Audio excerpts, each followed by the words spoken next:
মওলা গো, আমার মা অনেক কষ্ট করে আমাকে পেটে ধারণ করেছিল। আমি যখন পেটে ছিলাম আমার মা ঘুমাতে পারেনি, বমির জ্বালায় খেতে পারেনি, গন্ধ ভালো খাবারের গন্ধ পর্যন্ত সইতে পারেনি আমার মা। আমাকে দুনিয়াতে আলো দেখাতে গিয়ে ভালো করে হাঁটতে বসতে আমার মা পারেনি। রাতের ঘুমকে আমি নষ্ট করে দিয়েছি।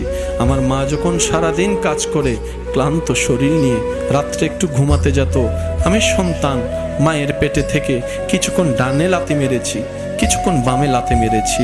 আমার সে লাথির যন্ত্রণায় আমার মা ব্যথা পেলেও কখনো উ শব্দ করেনি।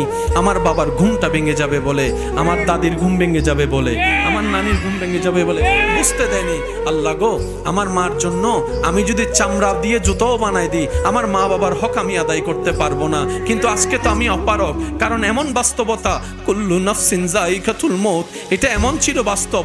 চোখের সামনে থেকে সন্তানকে আজরাইল যখন নিয়ে যায়, মালাকুল মউত যখন নিয়ে যায়, কারো ধরে রাখার ক্ষমতা থাকে না।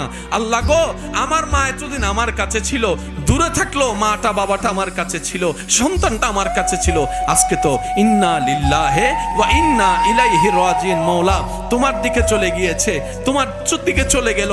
আল্লাহ, আমার মার জন্য আমি কিচ্ছু করতে পারি নাই, বাবার জন্য কোনো অবদান রাখতে পারি নাই, সেবা করতে পারি নাই। আল্লাহ, আমি দোয়া করছি সন্তান হয়ে, আল্লাহ আমার মা আমার বাবাকে তুমি ভালো রাখিও, শান্তিতে রাখিও, দয়া করিও সেই রকম যেভাবে আমার উপর দয়া করেছিল, মায়া করেছিল ছোট্ট অবস্থায়।